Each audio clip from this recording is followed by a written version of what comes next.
নমস্কার, দূরদর্শন আগরতলার পর্দায় আপনাদের প্রত্যেককে জানাই আন্তরিকভাবে স্বাগত।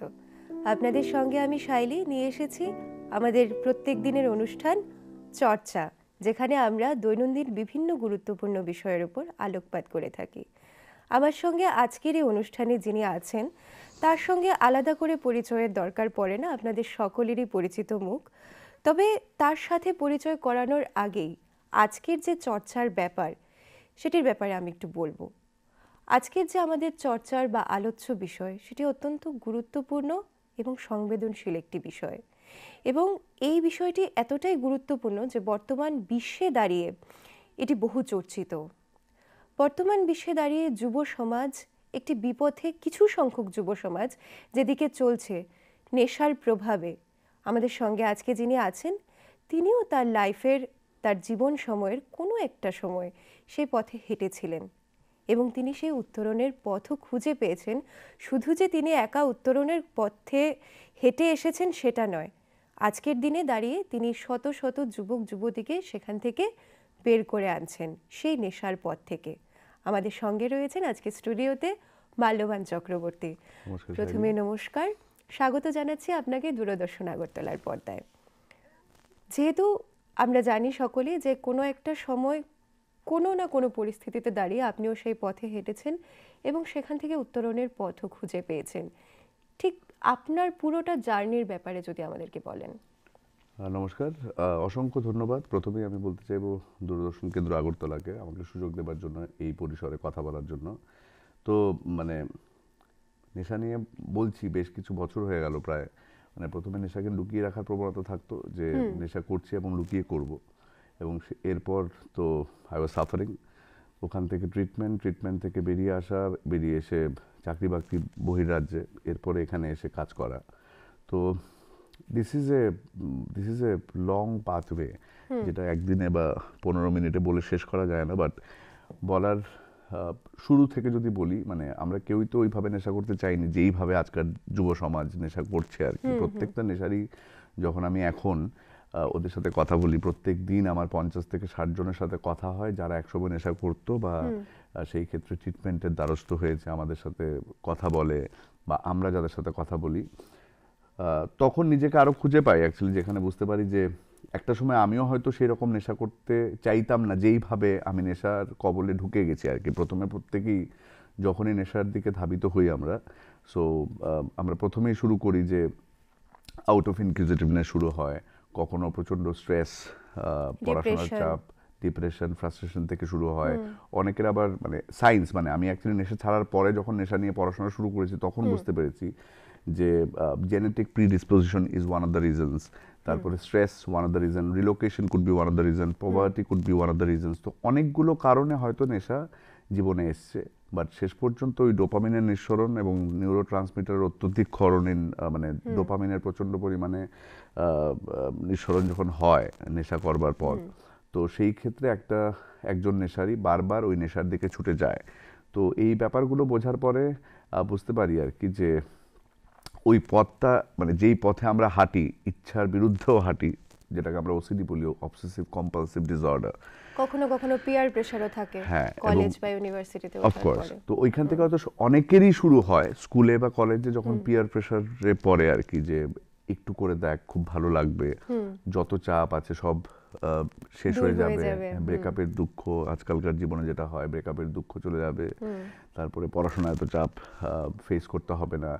এবং when it comes to ত্রিপুরাতে এখন গত 1 মাস পর আমি ত্রিপুরায় 3 বছর করব, আমি যেই আবাসিক নেশা মুক্তি কেন্দ্রটি চালাচ্ছি। সঙ্গে আমরা প্রচুর পরিমাণে অ্যাওয়ারনেস করি, হয়তো আমরাই একমাত্র এনজিও যে এতগুলো অ্যাওয়ারনেস ক্যাম্পেইন করেছি। প্রজেক্ট মুক্তি স্টেট লিগ্যাল সার্ভিসের, ওটার আমি মেম্বারও, তো সেই ক্ষেত্রেও করি। প্লাস অনেক বেসরকারি প্রতিষ্ঠানের সাথে সমবেতভাবে আমরা অ্যাওয়ারনেস করি, স্কুলগুলোতে বিশেষ করে এবং কলেজে। ওই কথাগুলো বলার জন্য আর কি, যে প্রথম ভালো লাগবেই, বাট এরপর এমন একটা পথ দিয়ে আমাদের হাঁটতে হয় যেই পথটাতে হাঁটতে ওই নেশানি নিজেই চায় না। তো সেই ক্ষেত্রে এই কথাগুলো বলি এবং তখন ভাবি আর কি যে 14 বছর আমি এই পথে হেঁটেছি। একসময় যখন বিটেক করছিলাম তখন হাঁটা শুরু হয়েছিল হয়তো। তো বাট এরপর হঠাৎ করে জীবন থেকে 14 বছর কি করে চলে যায় নিজেই বলতে পারি না। তো গত 7.5-8 বছরে আমি বুঝতে পারছি আর কি, মানে ওই পথটাতে কেউ হাঁটতে চায় না। আপনি 14 বছর সেই পথে ছিলেন। হ্যাঁ, তো মানে আই হ্যাড প্যানক্রিয়াটাইটিস, আমার প্যানক্রিয়াটাইটিস হয়েছে, আমার হ্যালুসিনেশন হতো, ইলিউশন হতো, I could not do my job properly, I had lost relationship, মানে যেগুলো যে কোনো নেশারই হয়, শারীরিক অক্ষমতা, শারীরিক স্থলন হয়, এত শারীরিক মানসিক। প্রতিকূলতা ফেস করেও তবুও কেন সহজে ছুটে আসা যায় না? দিস ইজ হোয়াট, মানে আমি যেটা আপনাকে এক্ষুনি বললাম আর কি, বা তোমায় এক্ষুনি বললাম, ওসিডি, এই WHO এই রোগটাকে আমরা সমাজে বলি ছেলেটা খুব ভালো ছিল পড়াশোনায়, এখন খারাপ হয়ে গেছে, সঙ্গ দোষে খারাপ হয়ে গেছে, বিয়ে করিয়ে দাও তাহলে ভালো হয়ে যাবে, তাই না, ওষুধ খাইয়ে দাও তাহলে ভালো হয়ে যাবে। But this is nothing to do with শরীর, মানে basically it ব্রেকস your health, but it is a mental disorder. More psychological. হ্যাঁ, এটা একটা মনস্তাত্ত্বিক ব্যাপার, এবং মানে এটা ছোটবেলা থেকে অনেকের বর্ডারলাইন ডিসঅর্ডার বা বর্ডারলাইন পার্সোনালিটি ডিসঅর্ডার নিয়ে বড় হয়, অনেকের ফ্যামিলি ডিসফাংশনস থাকে। তো এই ব্যাপারগুলো বেসিক্যালি নেশাকে নিজের জীবনে, মানে he gives a scope to this particular substance to get inside his particular life. But এরপরে যেহেতু এই পার্টিকুলার মানে নেশার যে কোনো substance make you dependent on that particular drug or alcohol, মানে আমি যদি মানে পুরো পৃথিবী নিয়ে কথা বলি, so the second biggest industry হচ্ছে এই নেশার ইন্ডাস্ট্রি আর কি, যেখানে প্রত্যেক দিন, প্রত্যেক বছর বা প্রত্যেক ঘন্টায় হয়তো কোটি কোটি টাকার ট্রানজাকশন হয় এই নেশার জগতে। So second after arms it is the second biggest. তো সেই ক্ষেত্রে এখানে সমাজের প্রত্যেকটা স্তরের কোনো না কোনো মানুষ, মানে it could be a white collar or anybody who is involve directly, because it gives you a lot of money. কিন্তু বেসিক্যালি আমরা হচ্ছিলাম সেই লোকগুলো, মানে বিভিন্ন অ্যাডভার্টাইজ তুমি দেখো তো নিশ্চয়ই, সাথে কমার্শিয়ালসে যেখানে নায়ক নায়িকারা এসে কোল্ড ড্রিঙ্কস খায়, বাট ওরা বেসিক্যালি জীবনে কিন্তু কোল্ড ড্রিঙ্কসটা খায় না, তাই না? তো we are somebody who are victimized of those things আর কি। ওরা খাচ্ছে, ওরা ওই রজনীগন্ধা খায় বা পান মশালার অ্যাডভার্টাইজ করে, ছোট্টরা বলে ঠিক আছে আমরাও খাবো, বাট ওরা কিন্তু নিজেরা খায় না। তো সেই ক্ষেত্রে people who are into this particular business for minting money, they are not the one who are actually victimized. Basically victim হয় ওই ছেলেগুলো যারা বোঝেই না, যারা হয়তো আপাতভাবে পিছিয়ে, মানে আপাতভাবে স্ট্রেসড, আপাতভাবে ব্রেকআপের জায়গায়, বা বন্ধুরা বলছে একটু খেয়ে দেখ, তো সেইভাবে ওরা হয়তো নেশার কবলে ঢুকে যায়। এবং যেহেতু নেশা ইজ সামথিং ভেরি, মানে অ্যাডিকটিভ, বলছি এটাকে অ্যাডিকটিভ, একবার করলে বারবার করতে হয়, বিকজ আমাদের ব্রেইনের দুটো পার্ট হয়, একটা হচ্ছে যেটা এমিগডালা বলা হয়, আরেকটা হচ্ছে প্রিফ্রন্টাল কর্টেক্স। তো amygdala understand only pain and pleasure, so addiction or any substance gives you so much of pleasure instantly. আমাদের ব্রেইন বেসিক্যালি ওটাই খুঁজতে থাকে, সো দ্যাট মানে নিউরো ট্রান্সমিটার থেকে ওই নেশা করলে পরে বারে বারে বেশি পরিমাণ ডোপামিন নিঃসরিত হয়। তো সেই ক্ষেত্রে আমাদের ব্রেইন বারে বারে ওটার দিকে ধাবিত হয়, and that is how we get dependent on that particular drug.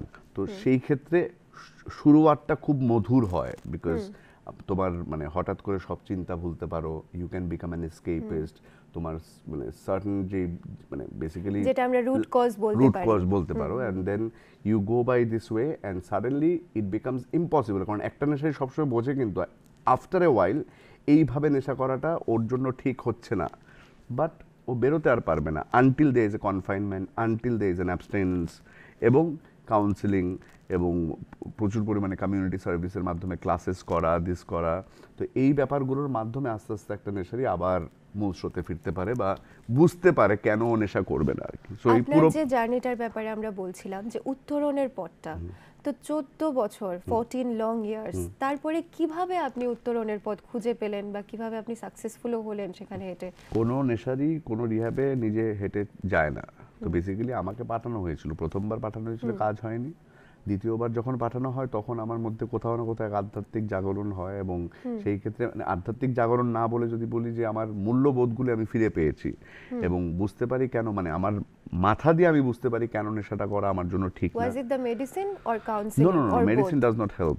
Medicine helps only for the first few days, যেখানে আপনার শারীরিক যে উইথড্রয়াল বলি আমরা, মানে নেশা করতে করতে এখনকার ত্রিপুরার যে ড্রাগস পাওয়া যাচ্ছে বা যেই রকমের নেশা এখন করে আর কি, ইট could be yaba, it could be nitrazepam কম্পোজিশনের tablets, it could be heroin. Heroin তো আর পাওয়া যায় না, যেটা আমরা কোট্টা বলি এখানে আগরতলায় বা ত্রিপুরায়। কোট্টা is a adulterated form of heroin. মানে হেরোইন প্রস্তুত করার সময় যেই মানে যেই ছাট ব্যাপারগুলো, মানে যেই অডাল্টারেটেড ফর্ম হচ্ছে, মানে হেরোইন প্রস্তুত করার সময় যেই জিনিসগুলো পড়ে থাকে ওটাকে মিক্স করে অন্য অনেক কিছুর সাথে ওটাকে কোটটা হিসেবে 80 টাকা 100 টাকা হেরোইন তো পাওয়া যায় না। আপনি রেগুলার বেসিসে অনফিল্ড কাজ করছেন, আপনি আপনি কিছুক্ষণ আগে বললেন যে প্রতিদিন আপনার 40 থেকে 50 জন যুবক যুবতীর সঙ্গে কথা হয় যারা নেশার কবলে কবলে ডুবে গেছে। তো সেই জায়গায় দাঁড়িয়ে আপনার কি মনে হয়, এত ইভেন কি স্কুলের বাচ্চাদের মধ্যেও সেটা দেখা যায়? আমরা কিছুদিন পূর্বে প্রায়ই দেখতে পাই নিউজ হেডলাইন্সে যে এতজন বাচ্চার মধ্যে, স্কুলের বাচ্চার মধ্যে, টিনেজার্সদের মধ্যে এইচআইভি এইডস পাওয়া গেছে, যেটাও ইনজেকশন থেকে চলে আসে নেশা করার সময়। কিন্তু রিসেন্টলি একটা খবর যেটা চাউর হয়েছিল পুরো দেশে, যে আগরতলায় মানে ত্রিপুরা রাজ্যে স্কুলের এতগুলো বাচ্চার মধ্যে পাওয়া গেছে HIV, that was a wrong news. আচ্ছা, ওটা 2007 থেকে না 17 থেকে 2024-এর একটা পরিসংখ্যান 7 থেকে হবে। So this was not a right news, that is something that we know, but একদম। অ্যাপারেন্টলি প্রচুর পরিমাণে এইচআইভি পজিটিভ মানুষ এখন আছে, স্টার্টিং ফ্রম স্কুলস। তাহলে স্কুলের বাচ্চাদের মধ্যে সেই জিনিসগুলো কিভাবে যায়? হ্যাঁ, তো বেসিক্যালি এই মানে আমরা মদকে খুব হালকাভাবে দেখি।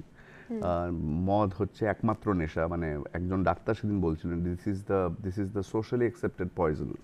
তো because I am somebody who is, মানে আমি কিন্তু আমার প্যানক্রিয়াটাইটিস অ্যাকিউট হয়েছে, মরিনি, ক্রনিক হয়নি বলে মরিনি, আমার আপব্রিঙ্গিং ভালো ছিল বলে হয়তো মরিনি, আমার হ্যালুসিনেশন হয়েছে, it's all because of sleeping pills and alcohol. So অ্যালকোহলকে সাইডে অনেকেই রেখে দেয় যে alcohol is something that doesn't actually make any difference, drug হচ্ছে সবচেয়ে খারাপ, এরম কিছু না। Basically any mood altering substance which is creating a ruckus in your body, that is only bad. তো সেই ক্ষেত্রে alcohol is equally bad as a substance. কিন্তু যেটা হচ্ছে এই ব্যাপারগুলো, অ্যালকোহল আমরা ছোটবেলায় স্কুলে কোনোদিন ভাবতে পারিনি অ্যালকোহলকে বাড়িতে যাব, এটা যতই আমার পিয়ার প্রেশার বলুক না কেন, যতই আমার বন্ধু বান্ধব বলুক না কেন, কারণ গন্ধ পেলে প্রচন্ড পরিমাণে পিটুনি খেতে হবে। বাট দ্য প্লাস পয়েন্টস, মানে on the other aspect, the plus point of drug is it does not smell. এখনকার যে নেশা ত্রিপুরাতে পাওয়া যায়, এগুলোতে কিন্তু গন্ধ নেই। তো একটা পেরেন্টসের বা টিচারের এটা বুঝতে 1-1.5 বছর সময় লাগে যে আমার ছেলেটি বা আমার মেয়েটি বা আমার স্কুলের ছাত্রটা বা ছাত্রীটা মানে নেশা আসক্ত হয়ে গেছে। ওর ব্যবহারিক বিকৃতি, ওর টাকা পয়সা চাওয়ার স্টাইল, বা ওর ফার্স্ট বেঞ্চে বসে থাকার পর মিডল বেঞ্চ এবং শেষ পর্যন্ত লাস্ট বেঞ্চ এবং স্কুলে না আসা, বাঙ্কিং ক্লাসেস, এগুলো দেখে চোখের নিচে কালি পড়া, মাঝে মাঝেই হাত পা কাঁপুনি এবং হাত পায়ে ব্যথা, চোখ দিয়ে জল পড়া, মানে অ্যাজ ইফ ওর সর্দি হয়েছে, ওই ব্যাপারগুলো দিয়ে বুঝতে যে কোনো অভিভাবকের অ্যাকচুয়ালি 1-1.5 বছর সময় লেগে যায়। মূলত কি কি বিহেভিয়ারাল চেঞ্জেস থাকে? মানে যেগুলো আমি বললাম প্রথমত, মানে আমি স্কুলে গিয়ে, মানে আমরা প্রচুর পরিমাণে অ্যাওয়ারনেস করি স্কুলে আর কি, স্টেট লিগ্যাল সার্ভিস থেকেও করি এবং বিভিন্ন বেসরকারি ইসা থেকে করি, আবার মানে আমাদের এনজিও থেকেও করানো হয়। তো ওখানে আমরা বলি হোয়াট আর দ্য চেঞ্জেস, এবং ওরাও বলে মানে every other school would be having at least one person who is into addiction, মানে ব্যাপারটা এরম হয়ে গেছে এখন আই সাপোজ। কিন্তু ব্যাপারটা হচ্ছে ওদের মানে যারা for an example A mediocre student, যে আগে স্কুলে যেত, নোট ফোট লিখতো, ও আস্তে আস্তে দেখবে যে ও পিছিয়ে যাচ্ছে, পড়াশোনায় পিছিয়ে গেল, বা যে চাকরি করছে, ক্লাস বাঙ্ক করছে, মানে ওর নিয়মানুবর্তিতা, ওর পাংচুয়ালিটি, ওর discipline would not be right. এরপর ওর শরীর ভেঙে যাবে, তাই না? ওর শরীর ভেঙে যাবে, ওর চোখের নিচে কালি পড়বে, ওর চোখ দিয়ে জল পড়বে, নাক দিয়ে জল পড়বে, these are withdrawal symptoms only, and then he will have a different একটা ব্যবহারিক একটা বিকৃতি হওয়া শুরু করে। মানে ফর এন এক্সাম্পল, ওর বন্ধুর থেকে আগে যদি 10 টাকা চাইতো, ও এখন 100 টাকা চাইবে। আগে 10 টাকা না পেলেও রাগ করতো না, এখন 100 টাকা চাইবে। বন্ধু বা ওর কর্মচারী, মানে ওর ফেলো ওয়ার্কার অর এনিবডি যদি বলে নেই, তাহলে ও হঠাৎ করে একটা বিরূপ প্রতিক্রিয়া দেবে আর কি। So because that's out of withdrawal. So এই ব্যাপারগুলো দেখে আস্তে আস্তে বোঝা যায়। এবং ত্রিপুরার বেশ কিছু জায়গায় আমি মানে গত 3 বছরে শুনতে পেয়েছি আর কি, যে I don't know, মানে in some outskirts lab coat পরিহিতা মহিলারা দাঁড়িয়ে আছেন বাচ্চা ছেলেদেরকে 2-3 বার first, second and third dose দিয়ে দেওয়ার জন্য, আইডিউ মানে ইনজেকশনের মাধ্যমে, সো দ্যাট বিকজ মদ যদি কারো ডিপেন্ডেন্সি হতে হয়, it takes around 1 to 1.5 years to get dependent on that particular substance. But আজকালকার ড্রাগস, ইয়াবা ট্যাবলেট বা আপনি ন্যাপথেন বলুন বা নাইট্রোজিপাম, এনি আদার কম্পোজিশনের ইসে বলুন, এগুলোর ডিপেন্ডেন্সি হতে 3 থেকে 7 দিন সময় লাগে। সো আপনি অ্যাজ এ বিক্রেতা যদি 3 দিন ওকে ফ্রি দিতে পারেন, এরপরে তো হি বিকামস ইউর কাস্টমার, রাইট? তো এইরকম বিক্ষিপ্ত ঘটনারও মানে খবর আমাদের কানে আসে। তারপর ওকে আবার স্বাভাবিক জীবনে ফিরিয়ে আনতে ঠিক কতটা সময় লাগে? ডিপেন্ডস বেসিক্যালি, মানে ডিপেন্ড করে কত বছর কে নেশা করেছে, এবং এই ব্যাপারটা যেহেতু মনস্তাত্ত্বিক, আমরা শরীরে হয়তো ঠিকঠাক হয়ে যায়, প্রচণ্ড ওডি হয় আজকালকার, মানে আজকালকার দিনে অনেক ওডি হয়, ওভারডোজড হয়ে মারা যাচ্ছে বেশ কিছু কিশোর বয়সী ছেলে এবং মেয়েদের কথাটা আমি খুব কম জানি, because we don't deal with them, but কিছু কিছু খবর তো ডেফিনেটলি কানে আসে। তো প্রচুর পরিমাণে মানে যুব সমাজ আজকাল, মানে আমি একটা আমার মেন্টর বলে আর কি, যে আমি ওই উনি আমায় প্রথম বলেছিলেন আর কি যে ত্রিপুরায় গিয়ে কিছু কর, যখন আমি হায়দ্রাবাদে চাকরি করতাম। উড়তা পাঞ্জাব বলে একটা মুভি হয়েছিল, সো উনি বলতেন যে এখন কিন্তু ত্রিপুরা ডুবতা Tripura. So the whole scenario of Tripura is pretty bad এখন পর্যন্ত।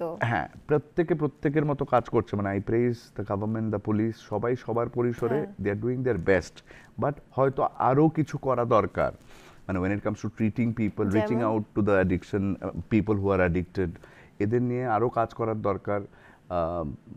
কোথাও কি স্কুল লেভেল থেকে অ্যাওয়ারনেস ক্যাম্পস শুরু করা মানে দরকার? আই গেস, মানে আমার মনে হয় আর কি স্কুল লেভেলে যদি ম্যান্ডেটরি করা যায় অ্যাওয়ারনেস, মানে প্রত্যেকটা ছেলেদের কানে, তুমি মানে ইফ ইউ ক্যান কানেক্ট। আমরা যখন ছোট ছিলাম, আমার বাবা যখন আমাকে নিয়ে যেতেন চুল কাটাতে বা ইসে কাটাতে, তখন বলতেন না, আমি টকিং অ্যাবাউট 25 বছর আগে বা 30 বছর আগে, যে কুল লাগাইস না, right? So this things our parents use to utter to the বারবার, বাট এখন আমাদেরকে বলতে হয় না। So this has come by rigorous awareness, মানে এখন যেই লোকটা হয়তো দুটো ইট পেতেও সেলুন আছে, ও জানে ব্লেডটা বদলাতে হয়। তো আমরা যদি অ্যাডিকশন নিয়ে ওই পরিসরে অ্যাওয়ারনেস করতে পারি with the righteous person who can explain addiction well, তাহলে হয়তো ভবিষ্যৎ প্রজন্মকে আমরা একটা আমি ঠিকঠাক ভোরের স্বপ্ন দেখাতে পারি, বা একটা ভোর হয়তো ওরা দেখতে পারবে। আদারওয়াইজ আমরা গেছিলাম কদিন আগে একটা ওয়ার্কশপ করতে, ওখানে একজন ডাক্তার বলছিলেন আর কি যে হয়তো একটা সময় ত্রিপুরাতে এরকম হবে যে যুব সমাজ নেই, বুড়ো আর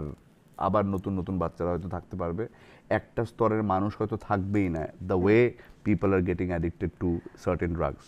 আমরা স্কুল লেভেলে আমরা সচেতনতার কথা বলেছি, কিন্তু আমি যদি এবার যুব সমাজের কথা বলি, সেক্ষেত্রে সচেতনতার জন্য আমরা কি কি মেজারমেন্টস নিতে স্কুল, পারি? কলেজ, বাজার, মানে নুক্কর নাটক থেকে শুরু করে হচ্ছে, আমি বলছি না যে হচ্ছে না, সবই হচ্ছে। মানে দুই ভাগে কাজ করা যায়, একটা হচ্ছে প্রিভেনশন, একটা হচ্ছে কিওর। সো প্রিভেনশনে প্রচুর কাজ হচ্ছেও, মানে মানুষকে ড্রাগের ব্যাপারে বোঝানো, নেশা করার ব্যাপারে বোঝানো, নেশা যে একটা রোগ, বা WHO বলেছে ইটস এ ডিজিজ, এই ব্যাপারগুলো নিয়ে অনেক কাজ হচ্ছে। আরও বেশি করে হয়তো করা উচিত, আরও বেশি, যতক্ষণ না পর্যন্ত আমরা একটা মানে ঠিকঠাক দিন দেখতে পারি যেখানে less people are getting addicted to this and people who are already into this. এখন আগরতলার রাস্তায় তুমি যদি 10টা-11টার সময় রাত্রেবেলা বেরো, you'll not find beggars who are sleeping on the streets, you'll find addicted people, not peddlers, drug addict people who are suffering, they are sleeping on the streets. So সেক্ষেত্রে কি আমরা অ্যাজ এ সোসাইটি কোথাও lack করছি? মানে নিজের বাড়িতে হচ্ছে না বলে হয়তো উই আর নট বদার্ড, মানে until it comes to your নিজের ঘর, ততক্ষণ আমার কি দরকার, আমার ছেলেটি তো সেই রকম করছে না, বা আমার পাশের বাড়ির বাচ্চাটা তো এরকম করছে, তো আমি এইসব নিয়ে কথা বলে করবো কি? আমি আমার 10টা ডিউটি করি, আমার সংসারটা সাজাই, বাট এটা একদিন কোথাও না কোথাও, বিকজ অ্যাডিকশন এমন একটা রোগ যেটা শুধু যে নেশা করে ওকেই মারে না, কিন্তু ওর সঙ্গে ওর ফ্যামিলিকে এবং সমাজকে কোথাও না কোথাও হার্ম করে, রাইট? সো এই যে আমরা এখন যেটা হচ্ছে ত্রিপুরাতে, এখন মানে সরকার যেটা খুব জিনিস একটা করছে এখন, ওএসটি সেন্টার বলে, there are many OST centers across Tripura, opioid substitutional therapy. তো সেই ক্ষেত্রে this is a great initiative that's called harm reduction, which was there long back in NYC, মানে আমেরিকাতে চলতো। ওখানে এক সময় এই ব্যাপারটা নিয়ে কাজ হয়েছে, অ্যাডিক্টদেরকে ডেকে এই ওষুধপত্র দেওয়া হতো, বাট এই ওষুধগুলো বেসিক্যালি রিহ্যাবিলিটেট করায় না, অ্যাজ ইন ওই ওষুধগুলোই নামটাতেই আছে, opioid substitutional therapy, it is a substitution of the drug. So drug is being replaced by drug. So end of the day, আমরা কদিন আগে একটা মাল্টি কনসালটেশনও গেছিলাম by TSEX, they have done a great job by bringing all the stakeholders together to talk and understand what is the scenario or what could be more যেটা নিয়ে কাজ করা যায়, ওখানে অনেকেই কথা বলেছে আর কি। ওখানে ওই পিয়ার এডুকেটররা বলছে, মানে টিসেক্সের পিয়ার এডুকেটররাই বলছে যে আমরা এখন ওএসটি খাচ্ছি প্রত্যেক দিন, টেপার করা মানে আস্তে আস্তে কমে গেছে এবং আমরা ভালো আছি, বাট এইটা থেকে মানে এই ওএসটিটা ছাড়াতে পারছে না আর কি নিজেরা, মানে ওএসটিটা চলছেই আর কি। কারণ ওএসটিটা ছেড়ে দিলে মানে আই হ্যাড সার্ভড, মানে দে ওয়াজ 3 guys I treated যাদের ডিপেন্ডেন্সি ওএসটিতে ছিল। They had come to my place, they had come to my পুনর্বাসন কেন্দ্র to get rid of OST, কারণ ওএসটি না খেলে তখন এক্স্যাক্টলি সেম উজ্জ্বল হচ্ছে। তখন আপনারা কি পদক্ষেপ নেন? Basically it's a spiritual journey that we take them through, it is call community service. তো এই কমিউনিটি সার্ভিসের মাধ্যমে আমরা আমাদের মানে নেশা করতে করতে দেখবে যে কোনো addict they become very selfish, self centred, they become grandiose, মানে চারিত্রিক বিকৃতি দেখা যায়। তো we start working on their চারিত্রিক বৈশিষ্ট্য এবং we give a lot of knowledge about নেশা, মানে নেশা যে এরকম করে দিতে পারে একটা মানুষের চিন্তা ভাবনা মনন চিন্তনকে যে এইরকমভাবে চেঞ্জ করতে পারে, এটা কোনো নেশা নেই। মানে আমার ব্যক্তিগতভাবেও আমি বলি, মানে until I had gone to A rehab, a proper rehab, I did not understand that মানে আমি এইরকম ভাবে ভাবতে পারি, রাইট? তো ওই জায়গাটা যত বেশি ক্ল্যারিটি পাবে, কারণ কে চায়, মানে আই নেভার ওয়ান্টেড ব্র্যাঙ্কিয়াটাইটিস, 7 দিন অজ্ঞান কোনো এক বেসরকারি নার্সিংহোমে, রাইলস টিউব ইনসাইড মাই স্টামাক, তো এটা আমি চাইতাম না। তো I never wanted not to work after doing my BTech engineering from Chennai. I never wanted to be a burden of my family, right? I never wanted to connect my phone with my mother's bank account to take money off without her information, without intimating her. তো এই ব্যাপারগুলো কতটা extreme অবধি push করতে পারে একজন মানুষকে? অনেক মানে আমি নেশার কবলে ঢুকে যাবার পরে, ট্রিটমেন্টে যাওয়ার পরে বুঝতে পারি আমার থেকেও আরো দুর্ধর্ষ সব কাজ করেছেন আমাদের ফেলো ভাইরা আর কি। তো সেই ক্ষেত্রে but it is possible to come back. মানে একটা সময় আমরা সমাজ যেটা করি, যেটা করা উচিত না আর কি, যখনই কাউকে দেখে যে নেশায় ডুবে গেছে বাদের খাতায়, this should not be the মানে this should not be the perspective of the society. মানে গো ফরওয়ার্ড টু হিম, মানে ওনাকে হেল্প করো বা ওকে হেল্প করো, দ্যাট শুড বি দ্য দৃষ্টিভঙ্গি অফ সমাজ। তুমি যদি সত্যি সমাজের পক্ষে বা সমাজকে নিয়ে ভাবো, তাহলে যে অ্যাডিক্ট অলরেডি রাস্তায় চলে গেছে, ওকে নিয়ে তো ওকে কোণঠাসা করবার দরকার নেই। তো সে তো নিজেই কোণঠাসা হয়ে গেছে, বিকজ ও চেনেই হচ্ছে নেশা, মানে বেঁচে থাকার জন্য নেশা করে। দেখা যায় ইন্ডিয়ান হাউসহোল্ডে যে আমার ছেলে নেশা করছে, আমি সেটা জানি কিন্তু আমি লুকিয়ে রাখবো, বলতে চাইছি না। মানে এটা একসময় আমার ওই মাইন্ডসেটটার উপর আপনার কি ভাবনা? মানে পা কাটলে পরে, হাত ভাঙলে পরে আইজিএমে নিয়ে যেতে পারি, বাট মাথার কোনো অসুখ হলে বলতে চাইবো না কাউকে, কেন মাথা কি শরীরের অংশ না, তাই না? এবং এর মধ্যে নেশা করলে আবার আমার ওই ছেলেটার বিয়ে হবে কিনা, আমার ওই ছেলের ছোট বোন আছে, ছেলে বড় দাদা যদি নেশারি হয় তাহলে তো বোনকে কেউ বিয়ে করবে না। এছাড়া আছে রিহ্যাব সম্পর্কিত প্রচন্ড পরিমাণে স্টিগমাটাইজ, মানে বেশ কিছু রিহ্যাব মানে ভালো মন্দ মিলিয়ে হয়, তো সবগুলো হসপিটাল যেমন ঠিকঠাক কাজ করে না, সব পুলিশ যেমন সৎ হয় না, তো সেই রকম ভাবে পৃথিবী জুড়ে বেশ কিছু প্রকারের রিহ্যাব আছে। কেউ ঠিকভাবে কাজটা করছে, কেউ করে না। তো কাজ যারা ঠিকভাবে করে না, ওদের নাম চাউর হয়ে বা ওদের ব্যাপারগুলো এতটাই আমরা পত্রিকায় পড়তে থাকি, তখন মা বাবারে আমার ছেলে নেশা করেই মারা যাক, এতে অসুবিধা নেই, বা নেশা করতে থাকুক, বাট আমার মারটার খাবো কেন, বা অসাধু ব্যবসায়ীদের কবলে কেন যাবে। এই যে মানসিক প্রবণতাটা আমাদের মধ্যে আছে, সেটা থেকে কিভাবে বের করে আনা সমাজকে? মানে take initiative until and unless you change your mindset, because এটাকে ফ্যামিলি ডিজিজ তো এমনিতেই বলা হচ্ছে। তো আপনার ছেলে যেরকম ভাবে ওই নেশা এবং মানে নেশার দিকে অবসেসড, আপনিও দেখবেন আপনি আপনার ছেলের প্রতি অবসেসড। তো সেই ক্ষেত্রে এবং you are also suffering for that particular state of mind. তো ওই জায়গাটা থেকে বেরোনোর জন্য you go to the right person and talk to, they will give solution, at least people who have walked the path, right? মানে আমাকে এক সময় যেমন পুলিশে ফোন করা হতো, ছেলে তো নেশা করছে, কি করব, তখন আমি থানায় থাকতাম, আমার 6 বার লকআপ খেটেছি আমি, সেটার মধ্যে একটা কোর্ট লকআপও ছিল। So these were not the solutions, right? So later on my mother and আমার আত্মীয় স্বজনরা বুঝতে পেরেছে rehab would be the right place. Then I had gone to a rehab and I'm having a very good life now, God's grace.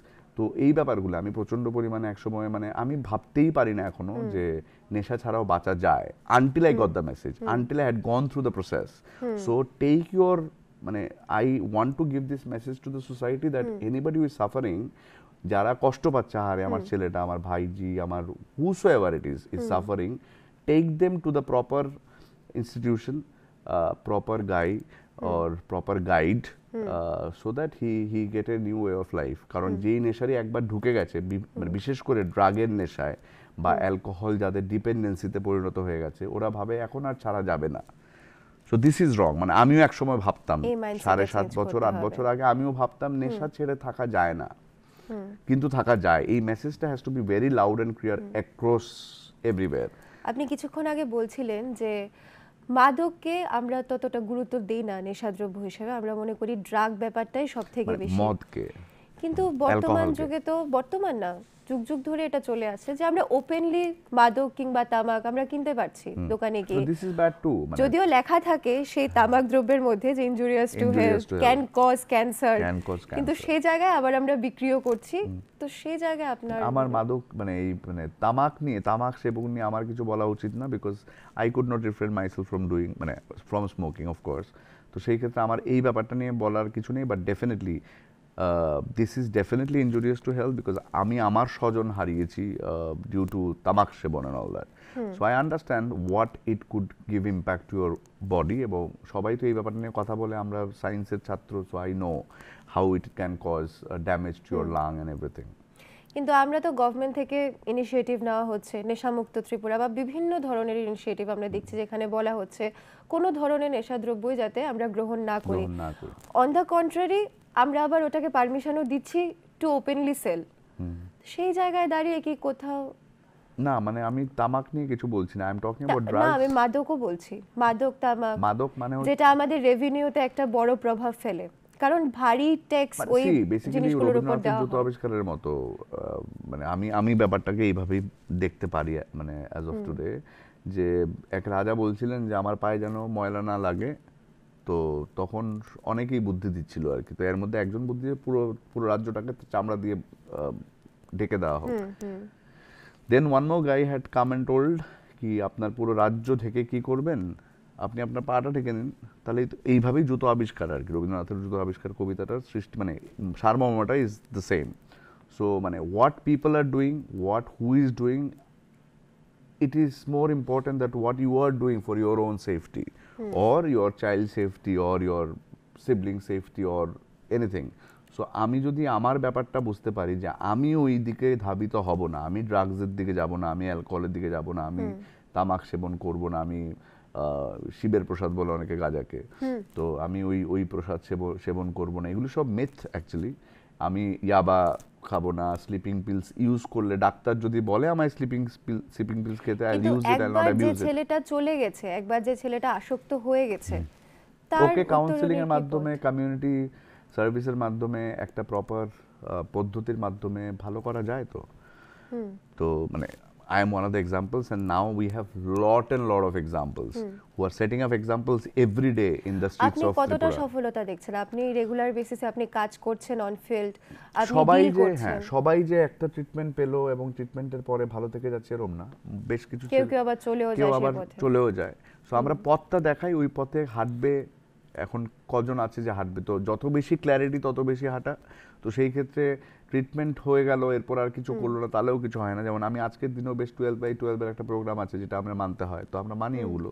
So spiritually you have to be awakened in order to stay clean for a while or for rest of your life, because এটা তো আর এমন না যে আমি এতদিন ট্রিটমেন্টে ছিলাম তো এতদিন ভালো থাকবো, এরকম তো কিছু না। ব্যাপারটা হচ্ছে আমি সারা জীবন ভালো থাকার জন্য কি কি করতে হবে ওটা করব, তো সেই রকম করে যাওয়া আর কি, রাইট। তো এখন মানে বেশ কিছু পজিটিভ ব্যাপারও হচ্ছে, মানে আমরা পুনর্বাসনের সঙ্গে সঙ্গে, মানে পুনর্বাসন আমার কাছে, মানে if I want to define পুনর্বাসন, একটা ছেলে প্রথমে নেশা করতে, মানে প্রথমে স্কুলে পড়াশোনা করতে, হয়তো স্কুলটা পেরিয়ে গেল, এরপরও চাকরি করতে পারলো না কারণ ওর নেশায় ছিল, ওর কোয়ালিটি আছে, বা অনেক রকমের ছেলে পাই তো আমরা, যে যেমন ও পড়াশোনা করতেই পারলো না বিকজ ও নেশা করছিল বলে, তো ওদের ট্রিটমেন্টের মাধ্যমে ওরা প্রথমে নেশা থেকে বিরত থাকে, মানে প্রথম একটা অ্যাবসেন্স পিরিয়ড পায়, একটা বেশ কিছু সময় জুড়ে ওরা থাকে তখন নেশা ওদের ছেড়ে। শারীরিক কি প্রভাব পড়ে?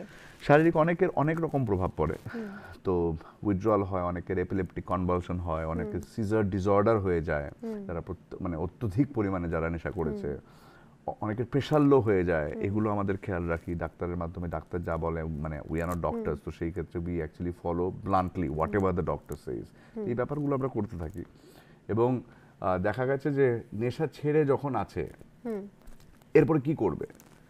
তো মানে এরপরে যেটা unemployment is also an issue. তো সেই ক্ষেত্রে আমরা নতুন নতুন শুরু করার চেষ্টা করছি আর কি। মানে একটা ছেলেকে মানে মানে পূর্ণতা দেওয়া আর কি, পুনর্বাসনের পূর্ণতা দেওয়ার জন্য। মানে একটা ছেলে নেশা ছেড়ে কিছুদিন থাকলো, এরপরেও বাইরের জগতে কিছুদিন নেশা ছেড়ে থাকলো, এরপরেও যদি কোনো কর্মসংস্থান করা যায় ওই সে ছেলেটাকে। পুনর্বাসন কেন্দ্র থেকে বেরিয়ে, কারণ সে অনেকটা সময় সে সামাজিক ব্যাপার থেকে অনেক দূরে ছিল, সেলফ নিজেকে এস্টিম ভীষণ লো হয়। তো সেখান থেকে আবার সে সমাজে ফিরে যাওয়া, গুটি গুটি পায়ে যেতে হবে প্রত্যেক। মানে আমরা যদি বেরিয়েই ভাবি সবকিছু ঠিক হয়ে গেছে বা সবাই আমাকে আবার মানে ঠিকভাবে Acceptance-টা দেখবে, ঠিক কোথায় এটা আমার? কিছু একদিনে কিছু হয় না। সো যেইভাবে আমরা একদিনেই নেশারিতে পরিণত হইনি, যেই নেশারিতে বা যেই নেশা বা যেইভাবে নেশা করতে আমরা চাইছিলাম না, একদিনে যেরকম ওইটাও হয়নি, তো উল্টো পথটাও তো ওরম ভাবে একদিনে হবারই কথা না। তো we have to give time to ourself and we walk the path very slowly and gradual, and ধীরে ধীরে সবটা ঠিক হয়। তো আমরা যেটা ট্রাই করছি এখন আর কি, আমরা প্রকৃত পুনর্বাসনের চেষ্টাও করছি। মানে ওদেরকে যদি কোনো কাজে ঢোকানো যায়, we are talking to certain companies, we are starting of some other projects also, যেগুলি আস্তে আস্তে ধীরে হয়তো আমরা বলবো সমাজকে। তো এই ব্যাপারগুলো আমরা করতে থাকি আর কি, সো দ্যাট একটা মানে আবার একটা এনগেজমেন্ট পেলো। এবং আমি আমার জীবন দিয়ে দেখেছি, মানে আমি যখন নেশা ছাড়ার পরে আমার হায়দ্রাবাদ যাওয়া, মানে 10 মাস কলকাতায় কাজ করার পরে একটা কল সেন্টারে কাজ করতাম, এরপর আমি একাডেমিক কাউন্সিলর হিসেবে হায়দ্রাবাদে চাকরি করি। তখন আমি যেটা দেখেছি, we as an addict, we are very much obsessed with our নেশা এবং নেশাজনিত মানে নেশাদ্রব্য বা নেশা কি করে জোগাড় করতে হবে। মানে আমি নেশা আমি এই বৃত্তের ভেতরে আমি কাউকে ঢুকতে দিতাম না একটা সময়। মাঝে মাঝে খুন করার প্রবণতাও চলে আসে। নট নেসেসারি খুন, আমি টাকা পেলাম না, হ্যাঁ, আমি মানে মার এখন কাছে টাকা চাইছি, হ্যাঁ, মা টাকাটা মানে দিল না, অত্যধিক রাগ আর কি, হ্যাঁ, অত্যধিক রাগ। রাগ। সো এই ব্যাপারগুলো আমি অবসেশনটা নিয়ে বলতে চাইছি কিছুক্ষণ শাইলি।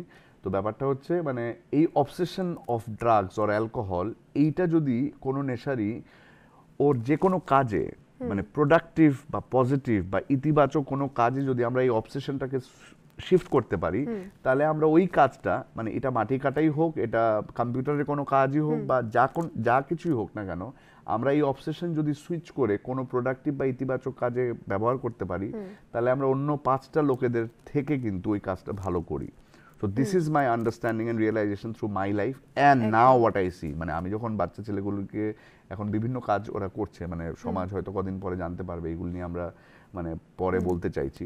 তো এদের অবসেশনটা দেখি আর কি, same obsession to get drugs বা টু ডু ড্রাগস, এটা যখন সুইচ হয় কোনো একটা ইতিবাচক কাজে, এটা আমরা সাংঘাতিক দুর্দান্তভাবে করতে পারি আর কি। This is my experience and now I am seeing people who were into drugs, এখন যারা অন্য কোনো ভালো কাজ করে আর কি। আমরা আজকের আলোচনার একেবারে শেষ পর্যায়ে চলে এসেছি। যে ব্যাপারটি দর্শক বন্ধুরা আপনারাও এতক্ষণ শুনলেন, যে একটা ছেলে যদি নেশার পথে চলে যায়, তাহলে উই এজ এ সোসাইটি আমাদের যেটা দায়িত্ব থাকে, ওকে কোণঠাসা করা না, বরঞ্চ ওকে কোনো না কোনো পুনর্বাসন কেন্দ্রেই হোক, বা আপনি যদি আপনার সাধ্যমতো ওকে কাউন্সিল করতে পারেন সাইকোলজিক্যাল লেভেলে, যেহেতু উনি বললেন যে মেডিসিনের থেকে বেশি আমরা কাউন্সিলিংকে প্রেফারেন্স দিচ্ছি, কারণ নেশা ব্যাপারটাই মনস্তাত্ত্বিক। সেই জায়গায় দাঁড়িয়ে যদি আমরা ওকে কোনো না কোনোভাবে কিছুটাও যদি আমরা সাহায্য করে ওকে আবার স্বাভাবিক জীবনে ফিরে আনতে পারি, তাহলে আমরা অ্যাজ এ সোসাইটি সাকসেসফুল। এবং এই যে এত বড় একটা থ্রেড, যুব সমাজ ধীরে ধীরে নেশার কবলে আগ্রাস্ত হয়ে যাচ্ছে, সেখান থেকে আমরা সেটাকে বাঁচিয়ে আনতে পারবো। অসংখ্য অসংখ্য ধন্যবাদ আমাদের সময় দেওয়ার জন্য। আশা রাখছি পরবর্তী কোনো পর্বে আপনার সাথে দেখা হবে। Thank you. নমস্কার।